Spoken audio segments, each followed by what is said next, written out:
This week on the 414, marketing for tech companies, the latest strategies and how to use them to outmarket your competitors.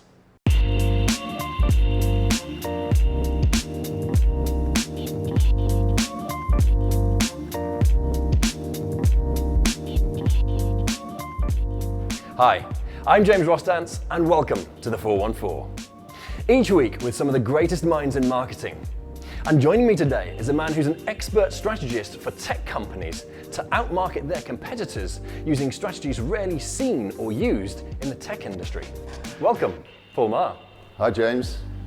So Paul, you advocate that a lot has changed in marketing in recent times, yet the somewhat painful truth is that marketers in general in the tech industry are slow to adapt. Could you tell me a bit about that?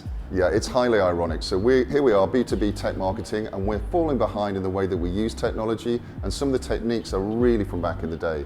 So of course, you do need to educate people on what your product does, but it doesn't need to be in a very long, boring white paper. A lot of our clients are finding that's TLDR, which is too long, didn't read, and therefore all of that effort is wasted. What you need to do, as you know well, James, is work with new formats like video, audio with Alexa's coming out. People are spending 3 hours and 30 minutes a day on their phone. So if you don't have mobile as part of your strategy, you are really falling behind. And we find that some of the folks that we work with perhaps don't keep up. There's a little bit of a danger. They become like a boiled frog, nice and comfortable in the warm water. But of course, if you don't jump out at the right time and move on, you're going to have a problem. So I've heard you speak about category design, and I love how simple yet thoroughly effective it can be. So could you explain about that in a bit more detail? So category design is a very simple concept, but for some reason B2B marketing people have found it hard to think like that. It's really quite simple. People think in categories, and in technology for some reason people are sheepishly all follow the same herd. So an analyst firm will say that customer experience management is the thing to be, and we know of at least half a dozen companies that have that as their category. Now the problem with that is, apart from it's going to bid up all the prices on Google, etc., is nobody really understands what you mean. And if I tell you that one of these companies redirects the masts on telephone masts, another one looks at retailers and how they manage the queues in store, and a third one is an ad survey company, you can see that there's a lot of confusion.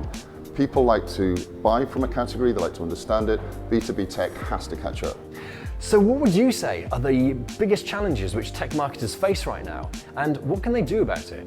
So I'd say there are 3 things that you really need to concern yourself with. And the first one we talked about, stay current on what techniques are working. You don't want to be that boiled frog that we talked about earlier, not a good look. The second thing I would say is, don't forget just how much content is out there. There's 0% growth in smartphones these days. So that means everybody's chasing the same amount of time, but they're throwing more and more content at it. We call that content shock, and we advise people to really focus on stuff that's going to cut through, because samey will not cut it. The last thing I'd say, what can you do about all this? Feedback loops. They're your friends. So there's lots of ways you can get feedback on how the content's working, likes, comments, etc. Just use those and A/B test everything, and you'll get better and better.